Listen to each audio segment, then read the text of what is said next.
L'œil d'Horus.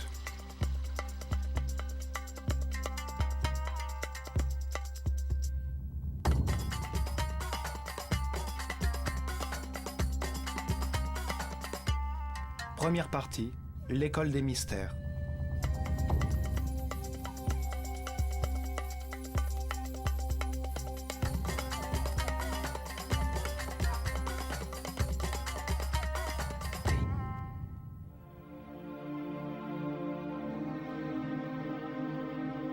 Notre histoire commence avant la destruction totale causée par le déluge. Lorsque la Terre abritait encore une autre civilisation que la nôtre, une civilisation devenue légendaire, l'Atlantide.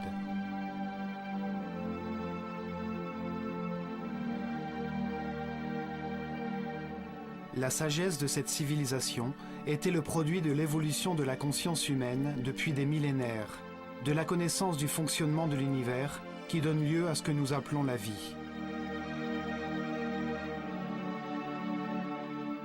L'étude des constellations révéla que l'humanité était une union vivante entre le ciel et la terre, que les étoiles et les soleils influaient sur le cours des saisons, des cycles et du temps.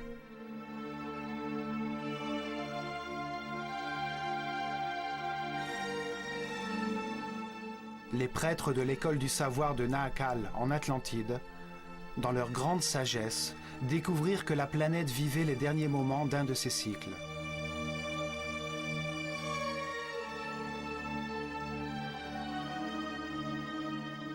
Ils annoncèrent une catastrophe qui détruirait jusqu'au fondement de la vie humaine, mais peu les écoutèrent.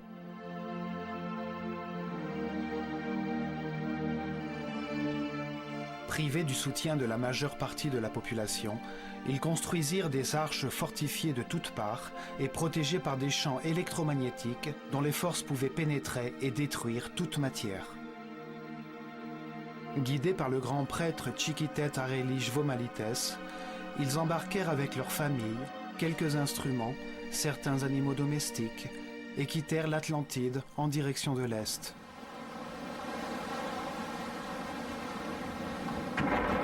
La terre trembla. Les cieux se répandirent dans les mers, et les eaux balayèrent les continents, en effaçant toute trace de civilisation.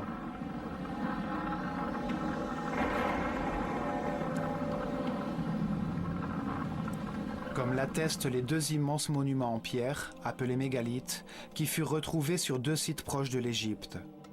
Leur taille, leur poids et leur assemblage témoignent d'une technologie aujourd'hui disparue qui date certainement de l'Atlantide. Le site de Baalbek, au Liban, en fournit une première preuve. C'est à cet endroit que se trouvent les plus grands et les plus lourds blocs de pierre du monde, les trilithons de Baalbek. Chacun de ces immenses blocs pèse 1200 tonnes. Mesure plus de 25 mètres de longueur, plus de 8 mètres de largeur et 5 mètres et demi de hauteur. Aujourd'hui, le poids le plus lourd que l'on peut soulever avec une grue est la navette Discovery, qui pèse seulement 150 tonnes, soit 10% du poids des trilithons. Aucune des technologies actuelles ne nous permettrait de les soulever, ni de les disposer avec une telle précision. Ils ont été transportés sur plus de 3 kilomètres. Au point d'origine où ils furent taillés, nous pouvons toujours voir un bloc de dimensions comparables qui n'a pas été utilisé. En raison de sa taille imposante, cet étrange plateau est devenu un lieu de culte pour toutes les populations qui s'installèrent dans la région après le déluge. Les Assyriens, les Perses, les Grecs et finalement les Romains y construisirent leurs principaux temples. On trouve une seconde preuve à Jérusalem. Cette ville est un lieu saint pour 3 religions. Ici se trouve un autre mégalithe. Un ensemble de blocs gigantesques pesant chacun d'eux plus de 800 tonnes. Ces constructions immenses et mystérieuses devinrent également un lieu de culte d'où naquit Jérusalem. Elles font partie des imposantes fondations qui supportaient le temple juif et qui supportent aujourd'hui la mosquée d'Al-Aqsa et le dôme du Rocher. Les blocs font partie des fondations du mur des lamentations. De nos jours, nous pouvons y accéder à travers un tunnel formé par ces énormes pierres. Les mégalithes de Baalbek et de Jérusalem appartenaient à des édifices détruits durant le déluge. Leur taille leur a permis de rester en place. Ce cataclysme anéantit la civilisation atlantidéenne. Il eut lieu aux alentours de l'an 10 900 avant Jésus-Christ, alors que le système solaire traversait la constellation du Lion. Cet événement est retranscrit dans les livres sacrés de toutes les cultures du monde.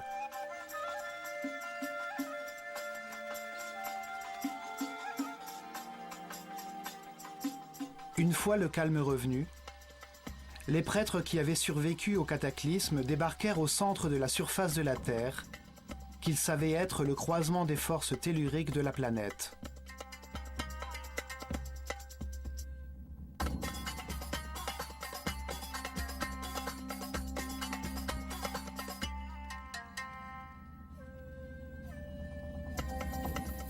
Ils espéraient utiliser ces forces pour guider l'esprit humain en construisant d'imposantes formes pyramidales qui concentreraient les vibrations des entrailles de la Terre et les transformeraient en énergie.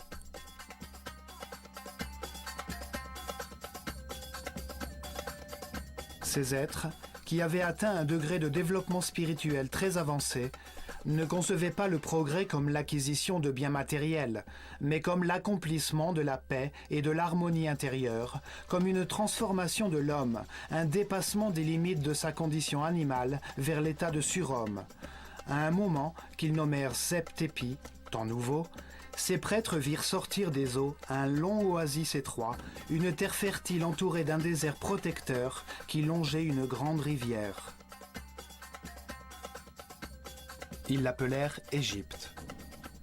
Cette terre émergeait hors de l'eau, le pays d'un seul fleuve, le Nil, présentait les meilleures conditions pour donner naissance à une nouvelle civilisation. Les prêtres considérèrent ce cataclysme comme le début d'un nouveau cycle qui devait conduire l'humanité vers une destinée nouvelle, vers la construction d'une société vouée à l'élévation spirituelle.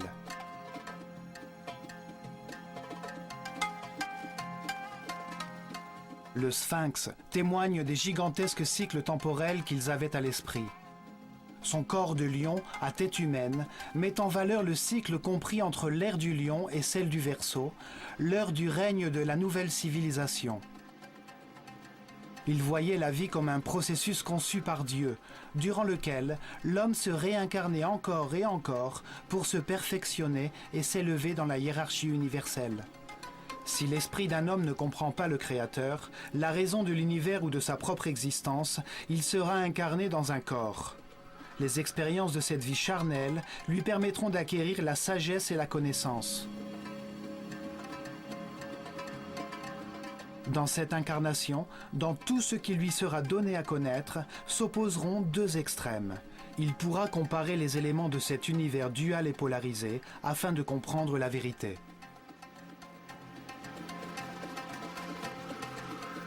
Il apprendra en expérimentant lui-même les conséquences de ses décisions et de sa conduite.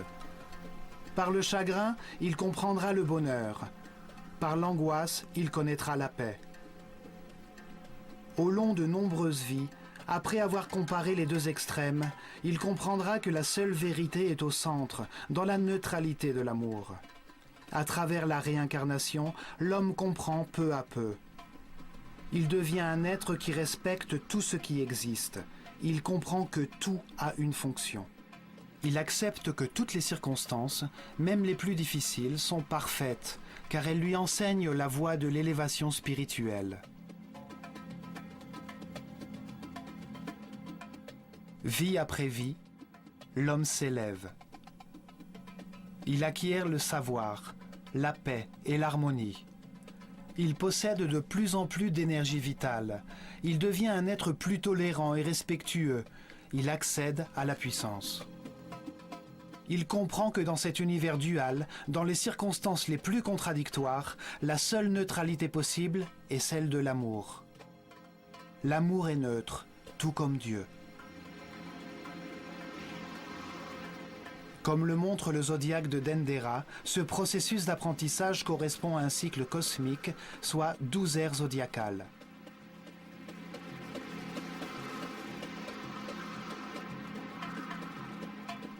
En effectuant un tour complet, le système solaire reçoit les radiations de chacune des 12 constellations.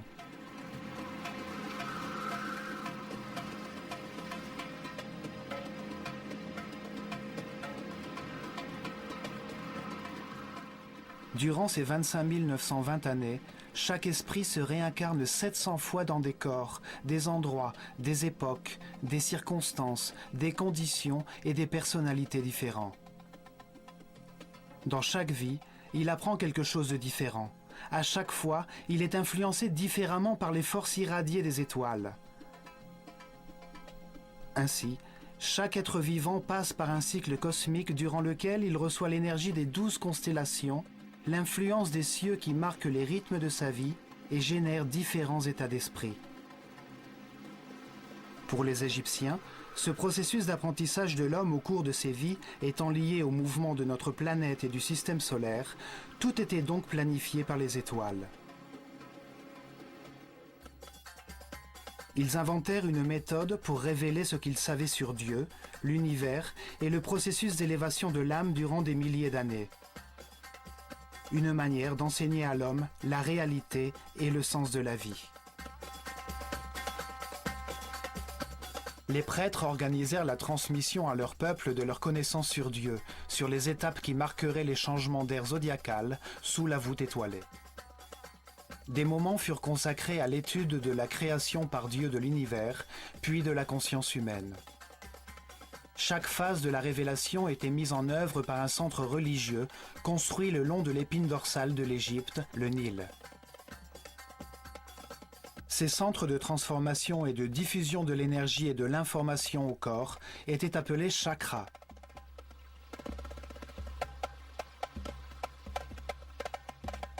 Ils se développèrent dans 4 régions. Chacun de ces 4 centres était dédié à l'explication et l'enseignement d'une phase de la Genèse. Chacun était dédié à une période différente de l'existence du même Dieu, avec des noms et des symboles différents.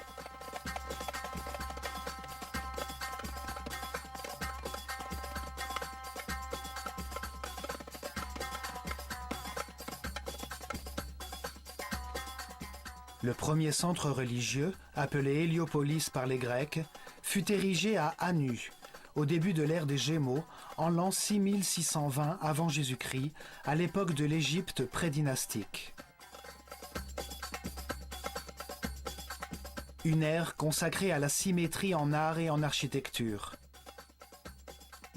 Ce centre était voué à la révélation des caractéristiques, des qualités et de la raison d'être d'un Dieu absolu, cause première de toute chose, que les Égyptiens appelaient Atum-Ra, l'unité homogène et statique qui avait préexisté à l'univers.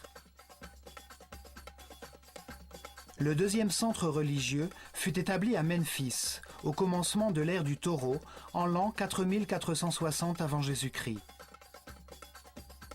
Il était dédié à la révélation d'un autre moment de l'existence de Dieu, lorsqu'il met l'univers, les planètes et le soleil en mouvement, lorsqu'il met sa volonté et son énergie divine en action et crée la matière.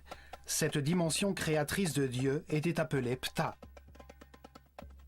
Durant cette ère, on peut remarquer l'influence de Mentu, l'animal qui représente l'ère du taureau dans toute l'Égypte, même dans les noms des pharaons. Le troisième centre religieux fut créé à Hermopolis. Il était dédié à Thoth. C'est le nom qu'ils donnèrent au Dieu unique lorsqu'il multiplia les créations sur la terre en diversifiant la nature, les plantes et les animaux. Le quatrième centre religieux fut érigé à Thébas, à l'arrivée de l'ère du Bélier, en l'an 2300 avant Jésus-Christ. Ce centre était voué à la révélation des caractéristiques, des qualités et de la raison d'être de Dieu lorsqu'il crée la conscience de l'homme à son image. Ils l'appelèrent Amon-Ra. Cette ère fut un moment décisif pour la civilisation égyptienne. Des centaines de temples dans lesquels la figure du bélier était prédominante furent construits et les pharaons eux-mêmes ajoutèrent Amon ou bélier à leur nom.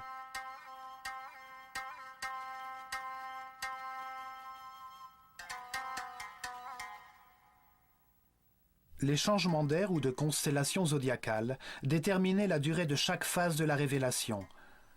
Lentement, les hommes comprirent qu'il n'y a qu'un seul Dieu, qui change de nom à mesure que ses caractéristiques évoluent et qu'il crée, en des moments successifs, l'homme et l'univers.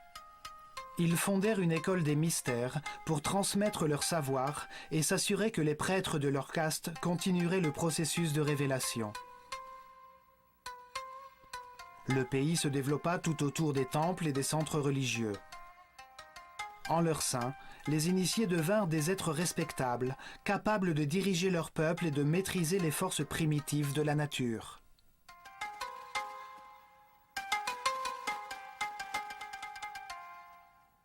Les prêtres choisissaient leurs disciples parmi les enfants d'Égypte en fonction de leur niveau de connaissance et de sensibilité et leur donnaient la chance de vouer leur vie à la prêtrise.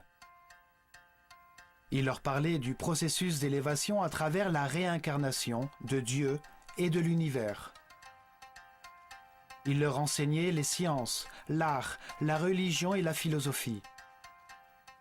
Il les entraînait à l'exercice du contrôle de soi. Ils apprenaient à conserver leur énergie vitale, à comprendre l'importance du respect et du libre arbitre, accélérant leur processus d'évolution.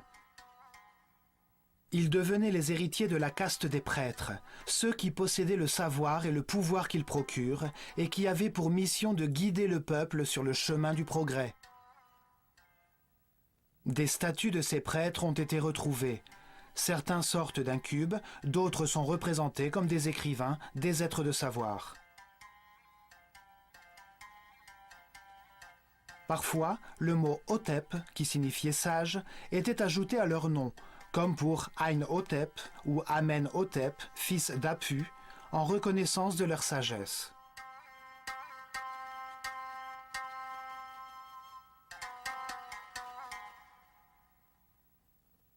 C'est dans les temples qu'était concentré le savoir, le pouvoir, la richesse matérielle et spirituelle. C'est sur eux que reposait l'organisation de la civilisation égyptienne.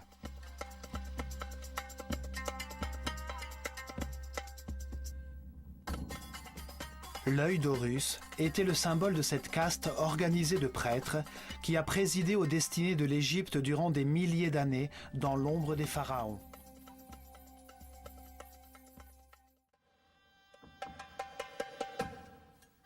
L'œil d'Horus était également le symbole de l'école des mystères, un emblème visible sur tous les murs des temples égyptiens. Un symbole évoque la signification de la forme, de l'action qu'il représente. Il transmet une idée avec simplicité, au-delà des mots. Son sens peut être compris des milliers d'années après avoir été dessiné.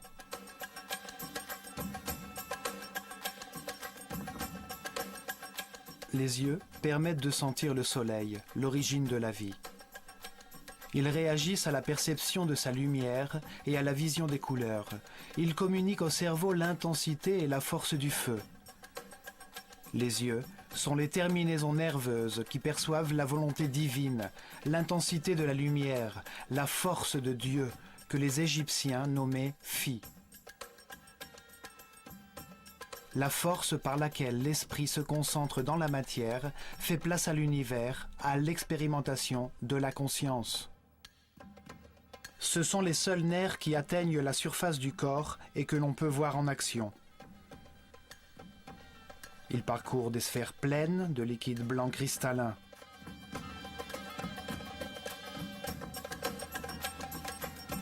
Les yeux sont un symbole de dualité. L'œil gauche, solaire, est sensible à ce qui est négatif. L'œil droit, lunaire, est sensible à ce qui est positif et constructif. Ils croisent leurs informations afin de retranscrire la bonne image mentale de l'espace. Ils symbolisent l'expérimentation de la conscience dans un univers de contraste, expérimentation qui lui permet de trouver la vérité par comparaison entre des éléments opposés. Ils réagissent à la lumière active du soleil et produisent la vraie lumière de l'esprit, la lumière de l'énergie vitale, une lumière invisible qui rend possible l'intelligence et la compréhension du monde.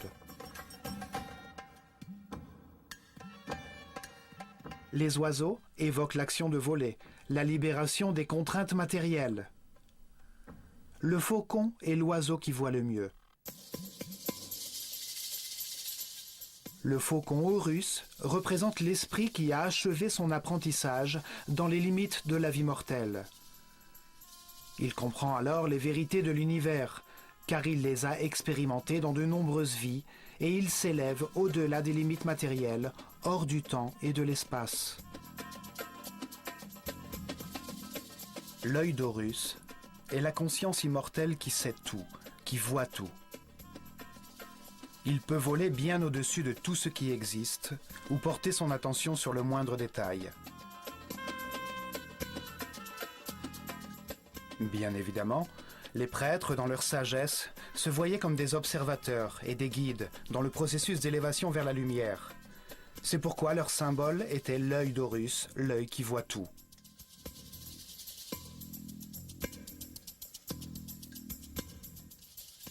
Depuis les temples, les prêtres de l'œil d'Horus conduisaient le peuple vers l'élévation spirituelle, dans la paix et l'harmonie, révélant la vérité sur Dieu, sur l'univers et sur le processus d'évolution de la conscience humaine.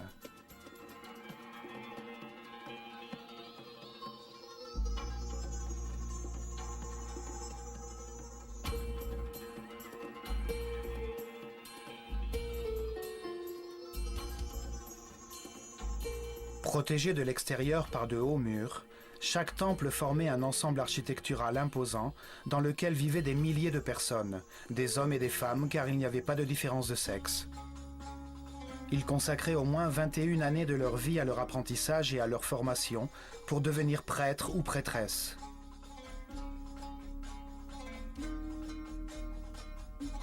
Leur parcours d'apprentissage se déroulait dans différents temples où ils restaient durant de longues années, recevaient les enseignements correspondant à leur niveau, puis ils passaient leurs examens pour accéder au niveau supérieur dans un autre temple de la vallée du Nil.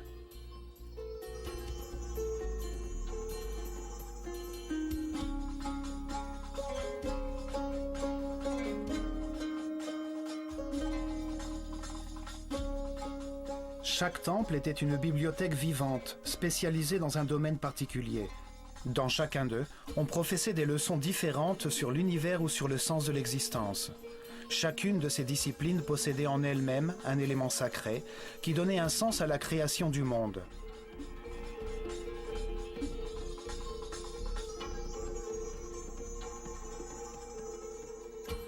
Les 7 premières années d'enseignement correspondaient au niveau élémentaire, durant lequel les élèves étudiaient les lois générales de l'univers et apprenaient à utiliser les centres d'énergie inférieurs du corps.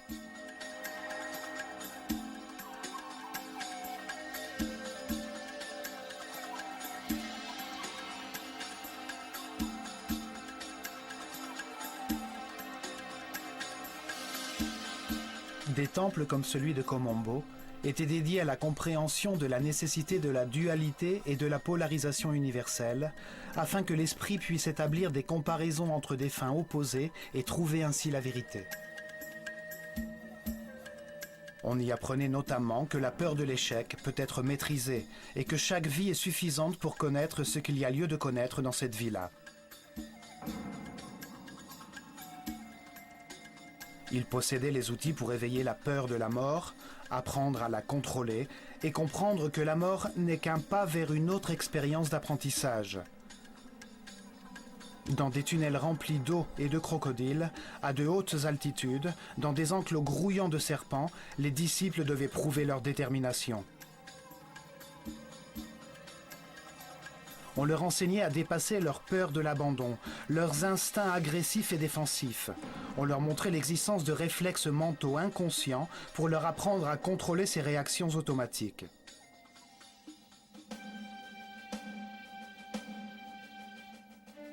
Dans le temple de Luxor, à Thébas, on transmettait le savoir du fonctionnement du corps connu à l'époque et on apprenait à le dissocier de la conscience pour qu'elle ne s'identifie pas à lui.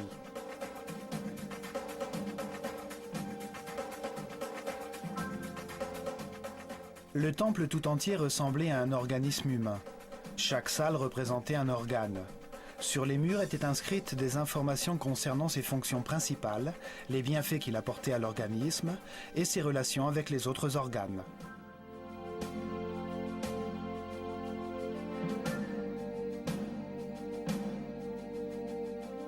Dans ces salles, on pratiquait des exercices de mouvement et de concentration afin de diriger son esprit vers chaque organe, jusqu'à ce que le corps atteigne un état de conscience qui lui permette de devenir un parfait instrument de la volonté.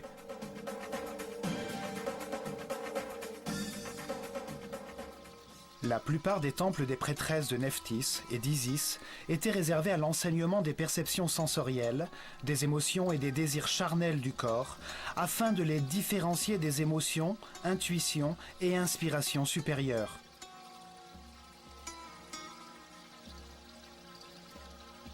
Les élèves apprenaient à maîtriser les passions et les sentiments charnels grâce au pouvoir de l'esprit, à élever leur conscience et leurs vibrations vitales, à canaliser l'énergie de leurs esprits vers des aspirations plus hautes, à éveiller leur créativité. Beaucoup de temples, comme celui d'Hathor à Dendera, étaient dédiés aux sciences, à l'astronomie, à l'astrologie et aux mathématiques. Depuis le toit du temple d'Hathor, on pouvait observer les cieux pour comprendre les différentes énergies libérées par chaque constellation et les effets qu'elles produisent.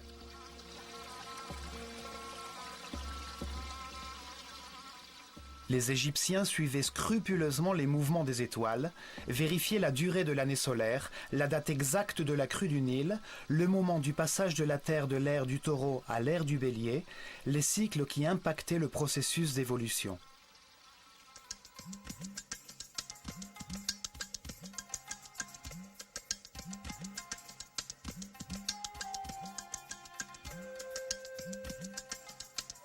Après cet apprentissage de la raison et cet entraînement destiné à contrôler les sentiments, les émotions et les pensées, les élèves consacraient 7 années supplémentaires à l'exercice de leur cerveau droit, à l'intelligence du cœur, pour comprendre la différence entre la pensée et la méditation.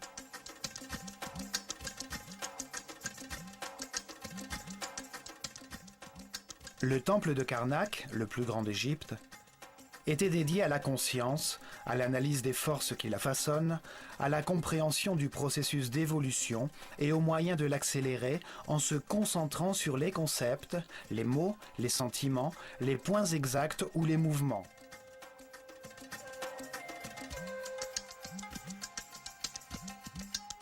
Les élèves apprenaient à se concentrer sur eux-mêmes, afin de différencier le surmoi du moi, à s'identifier à un être ou à un objet extérieur jusqu'à ce qu'ils sentent ou qu'ils deviennent ce à quoi ils pensent.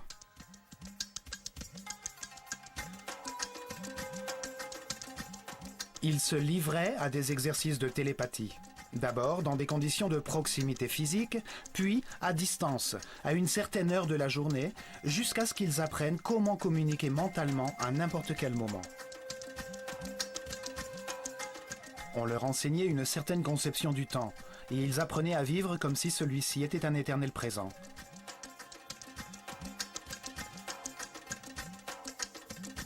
Ils comprenaient que la pensée consiste à comparer pour savoir, et que lorsque l'on sait tout, il n'y a plus besoin de penser ou de comparer. Ils apprenaient à modifier leur niveau vibratoire, pour maîtriser les circonstances extérieures, en atteignant un équilibre émotionnel par une décision mentale intérieure.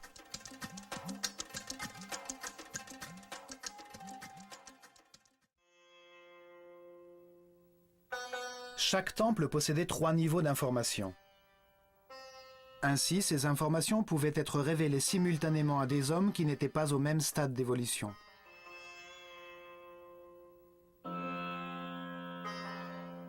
Le premier niveau était la transmission des informations élémentaires au peuple.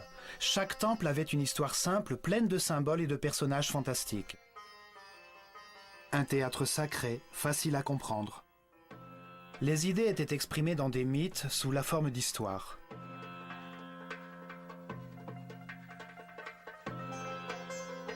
Le mythe, histoire fantastique, était une méthode de révélation du monde à l'homme qui ne pouvait le comprendre qu'imparfaitement. Les mythes ne sont vivants que parce que l'on croit en eux.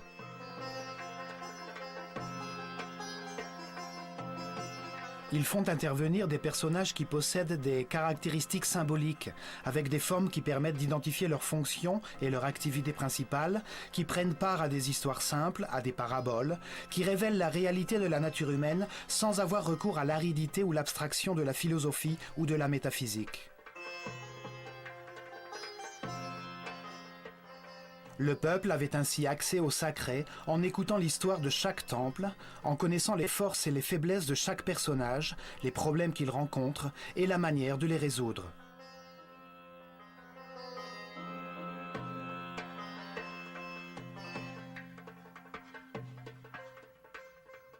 Un second niveau d'information était réservé aux disciples, des êtres spirituellement plus avancés, à qui les mêmes thèmes sacrés étaient expliqués, mais d'une manière plus complète et concrète.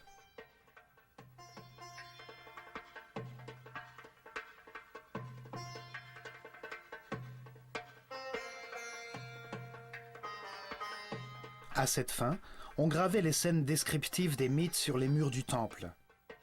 Chaque personnage était expliqué. On apprenait ce qu'il symbolisait, l'étape du processus d'élévation qu'il représentait, pourquoi il avait telle forme, telle attitude et telle fonction.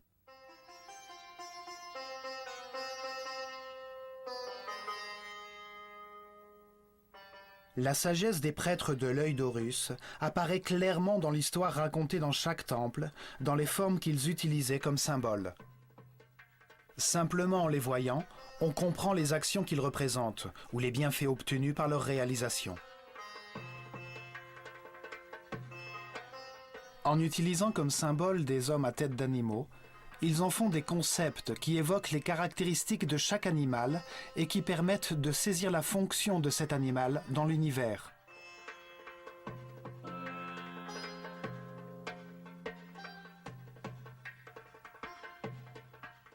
Un homme à tête de chacal possède les caractéristiques de cet animal, comme par exemple son sens inné de l'orientation dans le désert. En suivant ses pas, on arrive toujours à une terre fertile. C'est un excellent guide.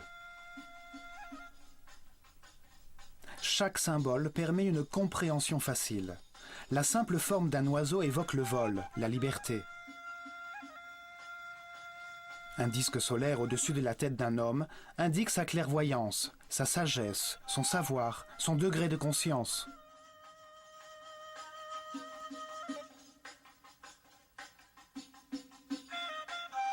Les Égyptiens étudiaient les animaux et les insectes en détail. De cette façon, ils ont acquis une grande connaissance de leur vie, de leurs activités, de leurs caractéristiques vitales, de leurs habitudes, de leurs régimes alimentaires, de leur temps de gestation, de leurs pratiques sexuelles, de leurs principales raisons d'être.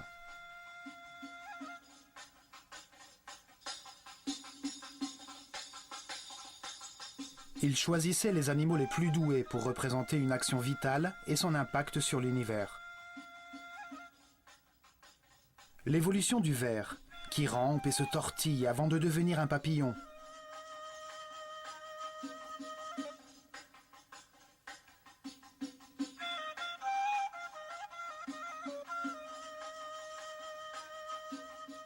De tous les oiseaux, le faucon possède la meilleure vue. Il a un cerveau optique parfaitement développé. C'est pourquoi il est choisi comme symbole de cette fonction vitale, la vision. Un personnage humain à tête de faucon est un être qui voit tout, qui domine le paysage et voit tous les détails d'un objet qu'il regarde.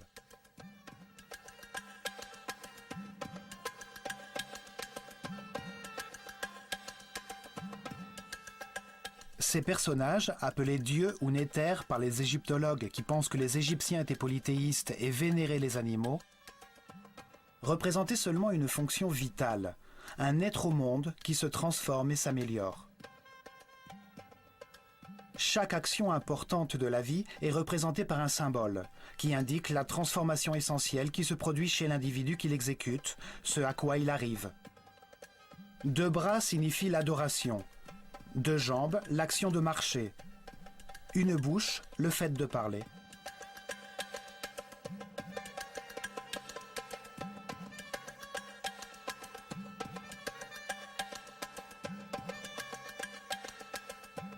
Et, enfin, au 3e niveau d'information, chaque temple conservait une sorte de code secret contenu dans son symbole.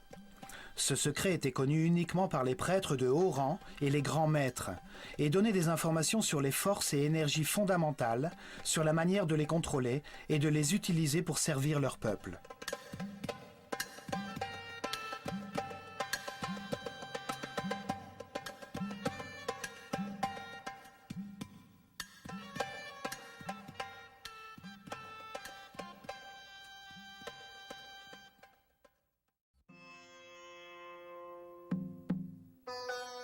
Dans des temples comme celui d'Horus, à Edfu, le grand prêtre amenait ses disciples les plus brillants à projeter leur conscience dans le temps, à pénétrer dans leur subconscient pour revivre et comprendre leur vie antérieure dans leur processus de réincarnation. Le grand prêtre était toujours un être très avancé dans son chemin spirituel. Il ne s'identifiait pas à son corps. Il connaissait son fonctionnement et il savait à quelles énergies il devait avoir recours pour trouver son équilibre.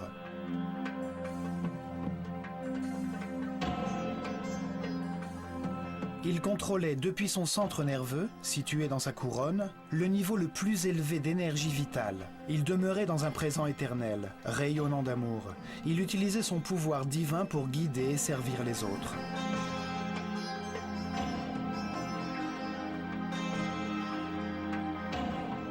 La matière peut seulement recevoir, se contracter. Le don est un rayonnement. C'est une vibration de l'esprit. Les êtres de chaque niveau reçoivent et donnent à ceux des niveaux inférieurs.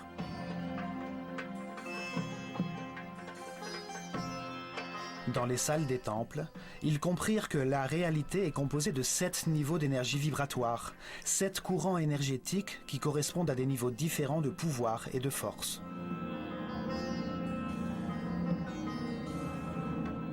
Le corps possède 7 chakras, ou centres de transformation de l'énergie fondamentale de l'univers. Chaque être humain n'utilise qu'un seul de ces 7 centres au cours de sa vie présente, en fonction du niveau d'élévation de sa conscience. Meilleure est sa connaissance de l'univers, plus grand est son respect, plus haut est le chakra ou centre nerveux qu'il utilise pour transformer cette énergie. Plus son chakra est haut, plus il génère d'énergie quotidienne, et plus il possède de forces transcendantales. Le grand prêtre pouvait contrôler les forces fondamentales de l'univers grâce au haut niveau d'énergie vitale qui demeurait dans son corps. Son système nerveux avait une résistance en adéquation avec ce niveau d'énergie.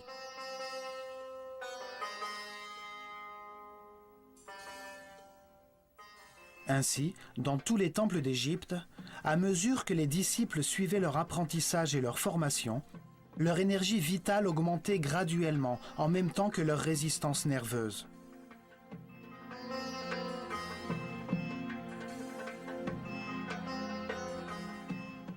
Ils apprenaient à être en paix et en harmonie, à respecter tout ce qui existe, à accepter la perfection de l'univers, à diriger leurs énergies vitales vers le chemin de l'élévation qui conduit à l'omnipotence, au contrôle des forces et des énergies suprêmes. Ils suivaient une intense préparation physique, mentale et spirituelle, qui se terminait par l'expérimentation de la totalité et du néant, du manifeste et de l'indicible. Ils recevaient des pyramides une énergie puissante qui leur permettait d'atteindre le 7e niveau de conscience. Durant l'ère du taureau, ils se consacrèrent à l'expérimentation de brillantes technologies à travers la construction de formes pyramidales afin de transformer les vibrations de la planète en énergie, un savoir ancestral qu'ils mirent en pratique.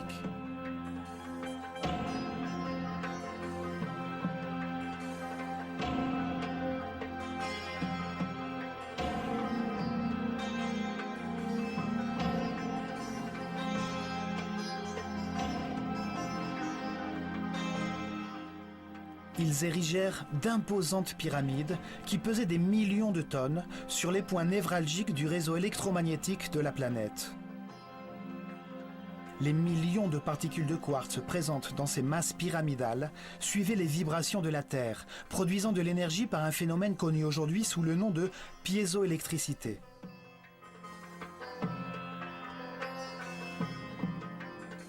Ils construisirent plusieurs pyramides avant d'atteindre un modèle de perfection avec la pyramide de Khéops. Dans ces halls, dans ces galeries, dans ces chambres, ils transformaient cette énergie en son, afin que les disciples les plus avancés physiquement, mentalement et spirituellement vibrent jusqu'au plus haut niveau. Cette force ouvrait la perception de l'esprit humain vers d'autres dimensions pour atteindre des états particuliers de conscience. Avec cette aide extérieure, les disciples s'élevaient jusqu'au 7e niveau de conscience, repartaient en conservant cet état d'extase dans leurs esprits après avoir éprouvé la vérité et allaient la transmettre à leurs semblables par leurs mots et leurs actions. Dans leurs ultimes méditations, ils atteindraient une nouvelle fois cet état d'unité immobile, jusqu'à ce qu'il perdure en eux. Ils demeureraient alors dans un état permanent d'homme-dieu, l'énergie positive de l'amour rayonnant autour d'eux.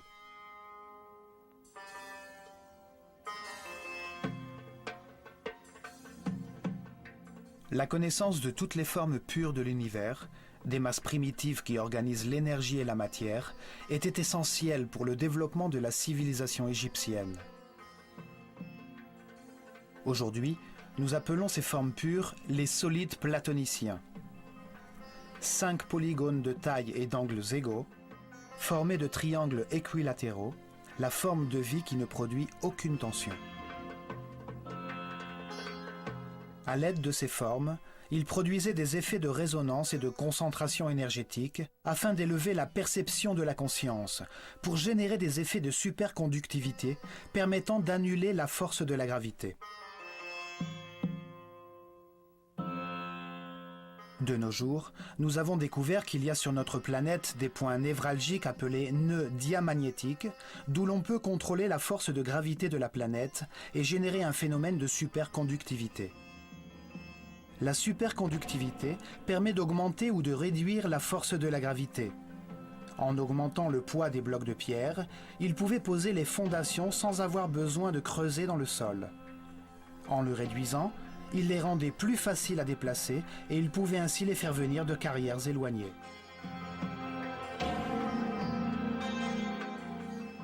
Des hiéroglyphes, qui expliquaient les formules et les ingrédients nécessaires pour faire une sorte de ciment qui ressemble à de la roche, furent retrouvés sur l'île de Séhel. Des scientifiques français les ont partiellement décryptés. Leurs expériences confirment qu'il s'agit de géopolymères, qui produisent une sorte de pierre une fois qu'ils sont solidifiés.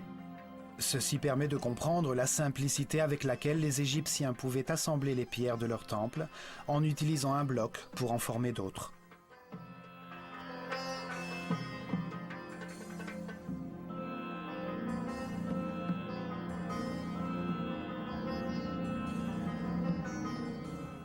Mais le plus important était leur vision de la vie comme un processus voulu par Dieu, dans le but d'élever la conscience humaine.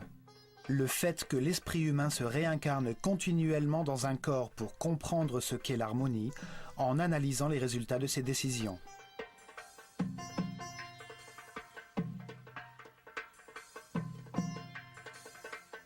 Au cours de ces nombreuses vies, pleines d'expériences contraires, d'angoisse et de paix, de dépression et de joie, de richesse et de pauvreté, de santé et de maladie, il comprend les raisons de son existence et s'affranchit des contingences matérielles pour devenir un surhomme immortel.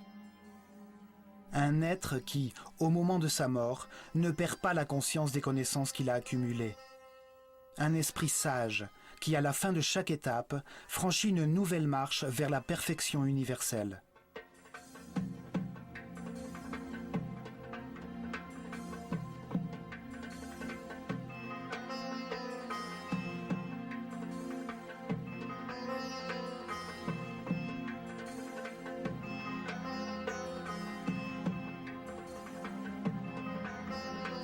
L'homme se réincarne plusieurs fois.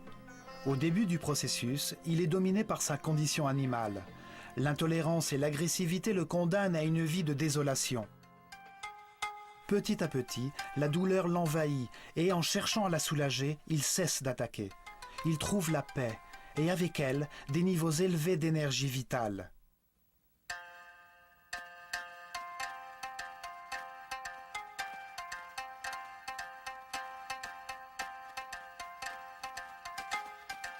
En pleine connaissance de ce processus d'élévation et des lois qui y président, les Égyptiens améliorèrent leur vie, acceptant les moments difficiles comme des étapes nécessaires sur le chemin de l'apprentissage.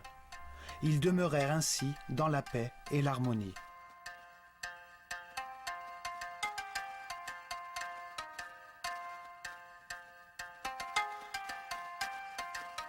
Les temples enseignaient comment les hommes, même dans un monde de souffrance, pouvaient s'affranchir des contraintes physiques et devenir des êtres capables de transformer la matière pour voyager librement dans le temps et l'espace.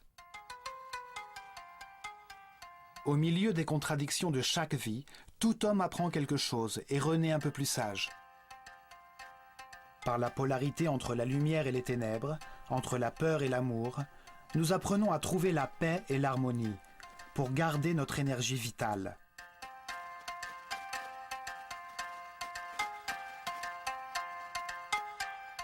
Par l'expérience des affres et de l'angoisse auxquelles conduisent la colère, la haine ou le désir de vengeance, nous comprenons les bienfaits de l'harmonie.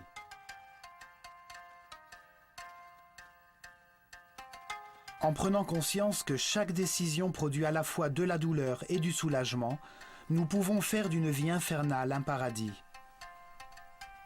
Les Égyptiens avaient compris que toutes les actions de la vie quotidienne, la pêche, les semailles, la récolte, nous rapprochent chaque jour un peu plus de la perfection divine.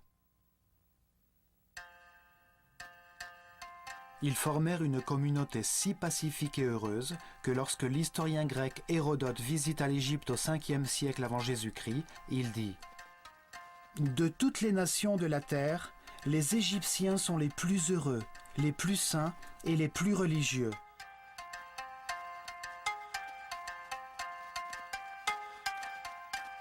Cependant, le mot religion n'existait pas dans leur langage. Ils ne voyaient aucune différence entre le sacré et le profane. Ils considéraient qu'il était de leur devoir de comprendre que Dieu, l'univers et l'homme étaient unis par le ciment de l'amour.